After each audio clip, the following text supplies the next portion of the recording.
हाय दोस्तों, आप सबको मेरा प्यार भरा नमस्कार। दोस्तों,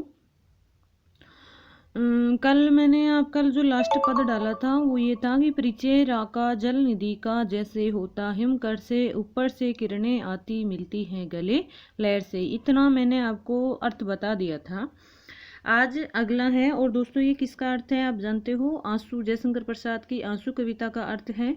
और उसका मैं अर्थ आपको बता रही हूँ, जो बीए द्वितीय वर्ष के हिंदी साहित्य में है।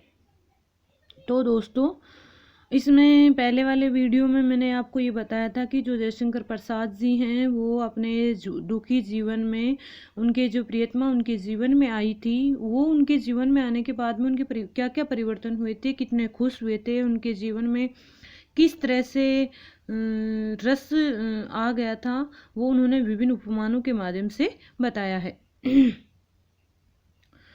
तो दोस्तों मेरी आपसे एक शिकायत है। आप देखते हो, व्यू भी देते हो, लेकिन आप कमेंट नहीं करते। मुझे पता ही नहीं चलता कि आप लोग पढ़ने में इच्छुक हैं या नहीं हैं, आपको समझ में आ रहा है या नहीं आ रहा है। और लाइक भी नहीं करते हैं।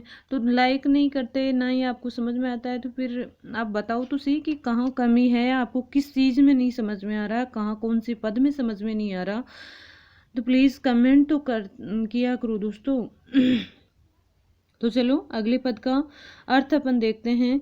मैं अपलक इन नयनों से निरखा करता हूँ। देखो, पहले वाले में क्या था कि तुम जो है जैसे समुद्र के अंतर्गत बर्फ पिघल कर जो बर्फ का पानी, बर्फ है वो पिघल कर समुद्र की लहरों में जाकर समाहित हो जाता है, और उससे समुद्र मिलने के बाद में उसे जो खुशी होती है वह लहरों के रूप में उछल उछल कर व्यक्त करता है। वैसे ही मेरा जो जीवन में, मतलब तुम जो आए ना, वो रोमांचकारी था। वैसे ही मेरे जीवन भी खुशी से परिपूर्ण हो गया था तुम्हारे आने से। अब आगे देखो, मैं अपलक, अपलक का मतलब लगातार बिना पलक झपकाए, इन नैनों से, इन नेत्रों से निरखा करता हूँ। मैं तुम्हारी उस छवि को बिना आंखों को झपकाए लगातार इन नेत्रों से देखा करता था। तुम्हारे सौंदर्य को मैं बिना पलक झपकाए लगातार निहारता रहता था।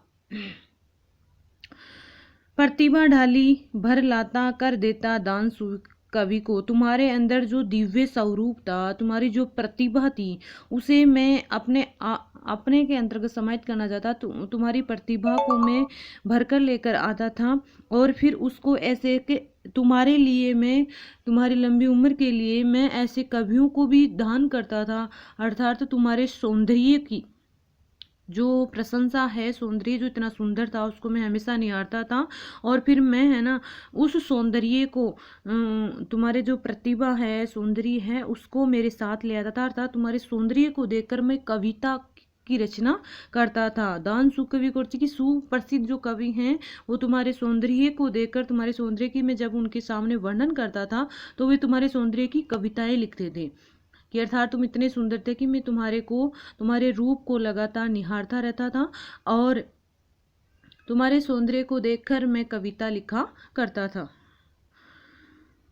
अगला पद देखो, निर्जर सा झिरझिर करता, निर्झर झरने के समान। झरना क्या बताया? झरझर बहता है।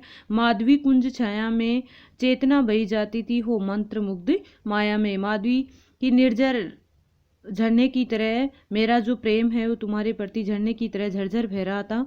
और माधवी कुंज छाया में, लता की, बगीचे के अंतर्गत जो लता उसी है, उसकी मधुर छाया के अंतर्गत मेरी जो चेतना है वो बह के चली जाती थी। अर्थात जैसे होता है ना, बगीचे के अंदर लता को देखकर कुछ लोग कवि लिखते थे। जैसे सुमित्रानंद पंत ने प्रकृति से संबंधित सबसे ज़्यादा कविता लिखी है। वो प्रकृति के प्रेमी कवि थे।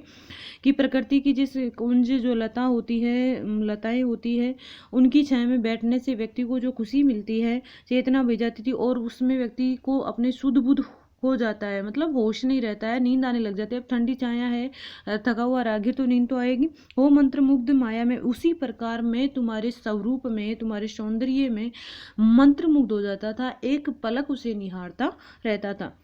कवि कहता है कि जिस प्रकार जो झरना है वो लगातार बहता रहता है, झरझर करके लगातार बहता रहता है, और वैसे ही माधवी कुंज छाया में मतलब और जैसे थका हुआ व्यक्ति आता है लता की सुंदर छाया के अंतर्गत बैठकर विश्राम करता है, उसे चेतना नहीं रहती, अर्थात वो नींद में सो जाता है इतनी मधुर छाया के अंतर्गत, वैसे ही मैं मेरी चेतना शुद्ध बुद्ध जब मैं तुम्हें निहारता था तो मंत्र मुग्ध हो जाता था, तुम्हारे रूप के आगे मैं नतमस्तक हो जाता, तुम्हारे सौंदर्य को निहारता रहता था।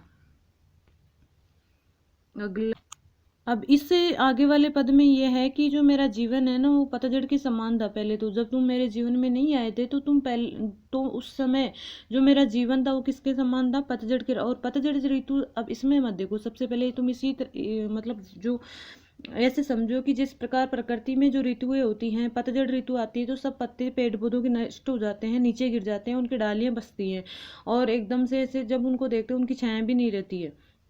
पतझड़ ऋतु मतलब सूखी सूखी लगती है चारों तरफ, और जो उसके बाद में वसंत ऋतु आती है तो चारों तरफ हरियाली है और मन को प्रसन्नता मिलती है।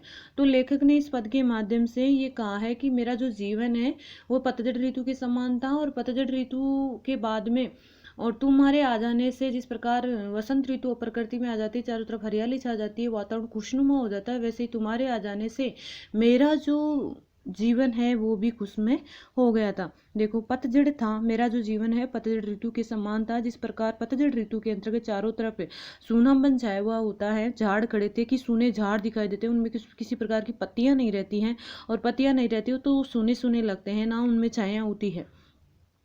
सूखी सी फुलवारी में, और जो मेरी फुलवारी है, जीवन रूपी जो फुलवारी है वो सूख गई थी। जैसे फूल होते हैं ना, बस पतझड़ ऋतु में फूल पत्ते सब झड़ जाते हैं और सूखी सूखी फुलवारी होती, जो बगीचे होते हैं वो सूख से जाते हैं, वैसे ही कवि यहाँ कह रहा है कि मेरा जो जीवन है वो पतझड़ ऋतु के समान थे, उसमें चारों तरफ रूखे झाड़ ही खड़े थे, और जो मेरी जीवन रूपी बगीचे की जो क्यारियां हैं वो सूख सी गई थी। किसले नव कुसुम बिछाकर आए तुम इस क्यारी में, और किसले मतलब होता है फूल, नव कुसुम मेरे इस जीवन के अंतर्गत तुम नए पुष्प बिछाकर इस मेरी क्यारी के अंतर्गत तुमने आकर मेरे जीवन में नए पुष्प उगाए हैं। अर्थात जब वसंत ऋतु आती है तो प्रकृति पेड़ पौधों के या जो पौधे होते हैं उनमें नए नए पुष्प विकसित होते हैं, नई नई कलियां निकलती हैं, और कोपल नए नए किसले मतलब कोपले निकलती हैं। उसी तरह और प्रकृति क्या हो जाती है, चारों तरफ हरियाली छा जाती है, और उसी हरियाली से युक्त होने के बाद में चारों तरफ जो वातावरण है वो अति आनंद प्रदान करने वाला होता है। वैसे ही तुम वसंत ऋतु के समान मेरे जीवन में आकर मेरे जीवन जो सूखी जीवन की सूखी हुई फुलवारी थी उसमें आकर आपने नए पुष्प उगाए हैं। तो आए तुम इस क्यारी में, मेरी जीवन रूपी क्यारी के अंदर आकर आपने नए पुष्प उगाए हैं, जो जिससे मेरा जो वातावरण है वसंत ऋतु के समान खुशनुमा हो गया है, सुगंधित हो गया है।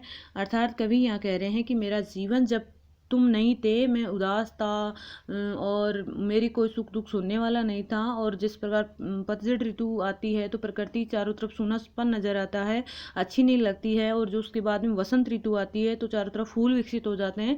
वैसे पहले तो मेरा तुम्हारे ना आने से मेरा जो जीवन है वो पतझड़ ऋतु के समान था, अब तुम्हारे आ जाने के बाद में ये जो जीवन है वो क्या है, वसंत ऋतु की तरह खुशनुमा आनंद प्रदान करने वाला हो गया है। अर्थात तुम्हारे आ जाने से मेरे जीवन में चारों तरफ खुशहाली खुशहाली आ गई है।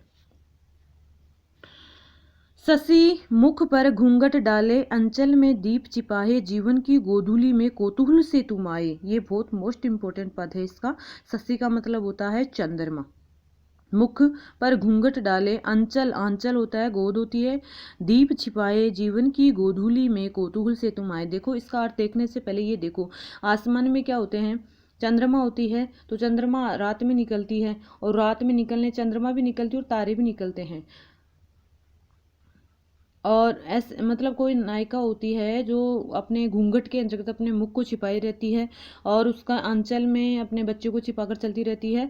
वैसे ही कवि यहाँ कह रहा है कि शाम के समय में जब सूर्यास्त हो जाता है तो सूर्यास्त होने के बाद में चंद्रमा जो है अपने मुख पर घूंघट डाले निकलता है। अर्थात चंद्रमा की जो चांदनी होती है वो सुहावनी होती है, मध्यम होती है, और उसमें वो जो चंद्रमा है वो आंचल में दीप छिपाए। आसमान में जब रात्रि के अंतरिक्ष में तारे दिखाई देते हैं तो ऐसा लगता है कि जो चंद्रमा रूपी नायिका है वो अपने मुख के ऊपर घूंघट डालकर अपनी गोद के अंतर्गत दीपक छिपाए बाहर निकली है।